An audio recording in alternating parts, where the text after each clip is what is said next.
Hello, क्या आपके साथ भी ऐसा होता है कि आप किसी ज़रूरी काम में हैं और बीच में मोबाइल में कोई नोटिफिकेशन आया और आप उस नोटिफिकेशन को देखने लगे और देखते ही देखते कब 10-15 मिनट निकल गए ये पता ही नहीं चला।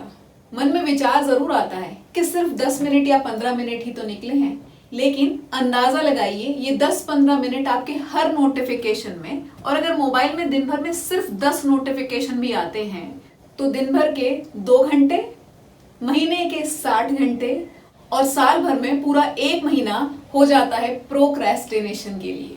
आज मैंने एक बहुत ही बढ़िया आर्टिकल पढ़ा प्रोक्रेस्टिनेशन के ऊपर, तो मुझे लगा ये सबसे अच्छा टॉपिक है आज के लिए वीडियो बनाने के लिए।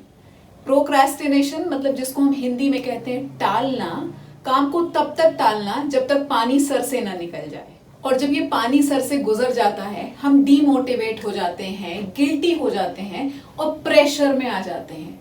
प्रेशर में आने से काम तो शायद पूरा हो जाता है लेकिन क्वालिटी काम नहीं हो पाता।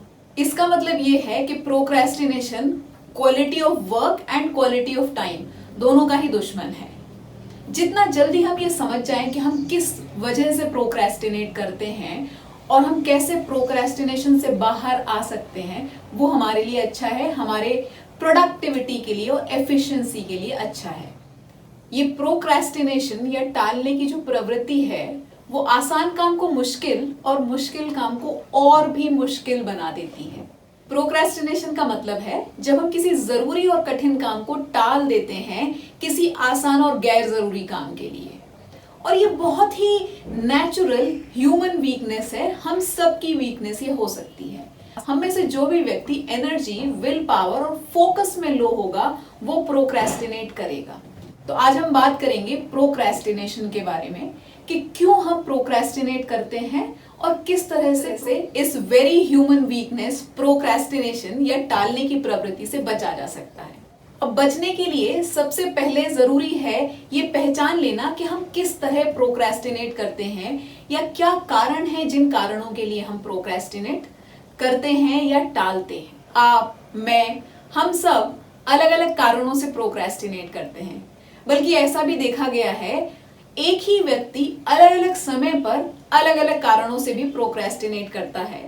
अगर ब्रॉडली क्लासिफाई करें तो बेसिकली 5 कारण हैं जिनके कारणों से लोग प्रोक्रेस्टिनेट करते हैं, या हमारी पर्सनैलिटी टाइप्स हैं जो प्रोक्रेस्टिनेट करती हैं। तो सबसे पहली पर्सनैलिटी टाइप है परफेक्शनिस्ट की पर्सनैलिटी टाइप, यानी कि हमें हर चीज परफेक्ट चाहिए। अगर हम परफेक्शनिस्ट हैं तो हम प्रोक्रेस्टिनेट करते हैं, छोटी छोटी चीजों में परफेक्शन ढूंढते हैं और बड़ी चीज, बिग पिक्चर छोड़ देते हैं।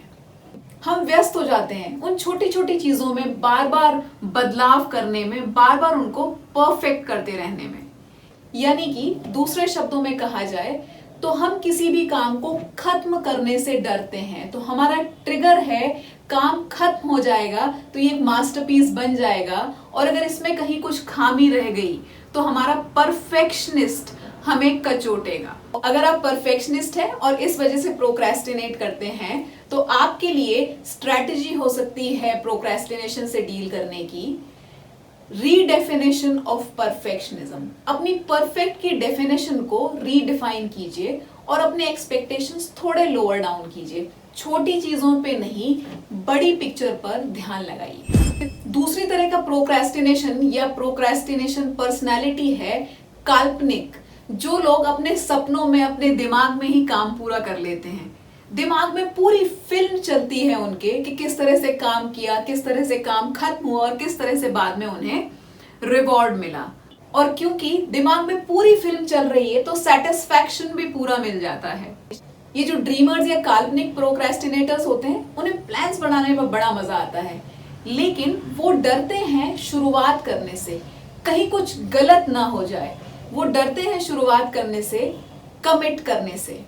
तो अगर आप ड्रीमर प्रोक्रेस्टिनेटर हैं तो आपके लिए सबसे अच्छी स्ट्रैटेजी हो सकती है टाइमलाइन बनाना, डेडलाइन बनाना और कमिट करना। अगर आप अपने लिए डेडलाइन सेट करेंगे कि आज शाम तक ये काम पूरा करना है तो प्रोक्रेस्टिनेशन कम होगा। इसके साथ एक और चीज ध्यान रखिए कि जितनी ज्यादा अनसर्टेनिटीज आप रूल आउट कर पाएंगे, जितनी ज्यादा अनसर्टेनिटीज को खत्म कर पाएंगे, आप उतने ज्यादा मोटिवेटेड रहेंगे काम करने के लिए और प्रोक्रेस्टिनेट कम करेंगे। अब तीसरे प्रोक्रेस्टिनेटर्स हैं सेल्फ सैबोटर्स, यानी कि जो खुद को ही सैबोटैज करते रहें ऐसे लोग। ये वो लोग हैं जिनके पास्ट एक्सपीरियंसेस कुछ गलत हैं, कहीं कुछ गलतियां हो गई हैं, तो वो अब नहीं चाहते गलतियों को दोहराना या नई गलतियां करना, इसीलिए वो काम को टालते रहते हैं। तो ये सेल्फ सैबोटर्स के लिए स्ट्रैटेजी हो सकती है कंसिस्टेंसी। अगर आप कंसिस्टेंटली काम करते रहेंगे, छोटा छोटा थोड़ा थोड़ा आगे बढ़ते रहेंगे, हर रोज कुछ ना कुछ एडिशन करेंगे, तो आपको काफी मदद मिलेगी। इस लिस्ट में चौथे प्रोक्रेस्टिनेटर्स हैं क्राइसिस जंकी, यानी कि जिन्हें मजा आता है कुछ ना कुछ क्राइसिस बनी रहे, जल्दी जल्दी काम करने में, अचानक कुछ आवश्यकता आ जाए, जरूरत आ जाए, क्राइसिस है, पता नहीं चल रहा आगे क्या करना है, ऐसी परिस्थिति में इन्हें बड़ा मजा आता है। ये क्राइसिस जंकी हैं, इन्हें बहुत सारे काम साथ में करने की आदत है और आखिरी मोमेंट तक रुके रहने की आदत है, क्योंकि इन्हें ऐसा लगता है कि समय की बर्बादी है बहुत ज्यादा समय किसी भी काम के लिए देना। ये वो लोग हैं जो अंडर एस्टिमेट करते हैं कितना समय लगेगा किसी काम को करने के लिए। तो अगर आप क्राइसिस जंकी हैं तो आपके लिए स्ट्रैटेजी है टाइमलाइन और डेडलाइन तय करना और स्ट्रिक्टली उन डेडलाइंस को फॉलो करना। आखिरी तरह के प्रोक्रेस्टिनेटर्स यानी पांचवें तरह के प्रोक्रेस्टिनेटर्स हैं बिजी बीज, जिन्हें छोटी छोटी चीजें करने में बड़ा मजा आता है। दिन भर वो व्यस्त रहना चाहते हैं, लेकिन छोटी छोटी चीजें करने में, बड़ी चीज, बड़ा काम करने में, बड़े कमिटमेंट लेने में इन्हें उतना मजा नहीं आता। तो ये बड़े काम के जो छोटे हिस्से हैं वो तो करते हैं, लेकिन बड़ा काम कभी पूरा नहीं कर पाते। बिजी बीज का मतलब है जो अर्जेंट और छोटे कामों पे ज्यादा एफर्ट खर्च करते हैं। ये वो लोग हैं जिन्हें डर लगता है बहुत ज्यादा एफर्ट लगाने में किसी भी काम में। इन्हें तुरंत रिजल्ट चाहिए। अगर ऐसा कोई काम है जिसका रिजल्ट महीने भर या साल भर बाद मिलने वाला है, वो करने में इन्हें मोटिवेशन नहीं मिलता और ये लॉन्ग टर्म एंगेजमेंट नहीं चाहते किसी भी चीज में, इन्हें एफर्ट लगाने में डर लगता है। अगर आप बिजी भी हैं तो आपके लिए स्ट्रैटेजी है प्रायोरिटाइज कीजिए और फोकस कीजिए और कंजर्व कीजिए एनर्जी बड़े कामों के लिए, छोटे कामों पे एनर्जी वेस्ट मत कीजिए।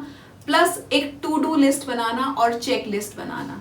टू डू लिस्ट का मतलब है लिस्ट बनाइए कि क्या आज किया जाना है, और चेक लिस्ट का मतलब है जब दिन खत्म हुआ है तो उस टू डू लिस्ट में टिक मार्क लगाना है क्या काम हुआ है और क्या नहीं। अब आप जब ये जान गए हैं कि आप किस तरह के प्रोक्रेस्टिनेटर हैं और क्या स्ट्रैटेजी आपको अप्लाई करनी चाहिए, क्या स्ट्रैटेजी आपको अडॉप्ट करनी चाहिए, तो अब कुछ एक छोटी छोटी बातें जो सभी तरह के प्रोक्रेस्टिनेटर्स के लिए फायदेमंद सिद्ध हो सकती हैं। जो आपका बड़ा टास्क है उसे छोटे छोटे टुकड़ों में तोड़िए और फिर उन छोटे टुकड़ों को क्लासिफाई कीजिए मस्ट, कुड एंड शुड की लिस्ट में। मस्ट मतलब अति आवश्यक, शुड मतलब आवश्यक और कुड मतलब अनावश्यक। तो जब आप अपनी लिस्ट मस्ट, कुड और शुड, अति आवश्यक, आवश्यक और अनावश्यक में स्प्लिट कर चुके होंगे, तो हमें ध्यान देना है मस्ट और शुड पर ज्यादा, और कुड के लिए अगर हमारे पास समय है तो हम समय दे सकते हैं, नहीं है तो उन्हें स्किप किया जा सकता है, उनकी क्वालिटी के साथ कॉम्प्रोमाइज किया जा सकता है। यहाँ एक और चीज ध्यान रखिए कि अगर आप एक से ज्यादा तरह के प्रोक्रेस्टिनेटर हैं तो one at a time he deal कीजिए। पहले एक तरह की स्ट्रैटेजी अपना के एक तरह का प्रोक्रेस्टिनेशन खत्म कीजिए और फिर दूसरे तरह की स्ट्रैटेजी अपना के दूसरे प्रोक्रेस्टिनेशन के ऊपर फोकस कीजिए। अगर हम अपने टालने की प्रवृत्ति या प्रोक्रेस्टिनेशन से लड़ना सीख गए तो हमें अपने पसंद का काम करने के लिए ज्यादा समय हमारे पास रहेगा। हमारा दिन भर का समय हम 3 चीजों में खर्च करते हैं। पहली वो चीजें जो हमें करना चाहिए, दूसरी वो चीजें जो हमें पसंद हैं, और तीसरी वो चीजें न तो जो हमें करना चाहिए और न जो हमें करना पसंद है। और क्या आप जानते हैं कि हम सबसे ज्यादा समय कहाँ खर्च करते हैं? आपने बिल्कुल सही गैस किया। हम सबसे ज्यादा समय खर्च करते हैं उन कामों में न जो जरूरी है न जो हमें पसंद है। तो अगर हम वो काम कम करेंगे, वो समय बचाएंगे, तो हमारे पास ज्यादा समय होगा वो काम करने का जो काम करना हमें पसंद है। तो आज के बाद हम सब अपने मन के काम ज्यादा करेंगे और जो काम जरूरी हैं वो करेंगे, और कोशिश करेंगे कि जो काम गैर जरूरी है और जो हमें पसंद नहीं है वो ना करें। Thank you so much. अगर आपको आज का ये वीडियो अच्छा लगा हो तो लाइक शेयर कमेंट जरूर करें, सब्सक्राइब करें और बेल बटन हिट करें। Stay connected, stay tuned. नमस्कार, हैप्पी लर्निंग।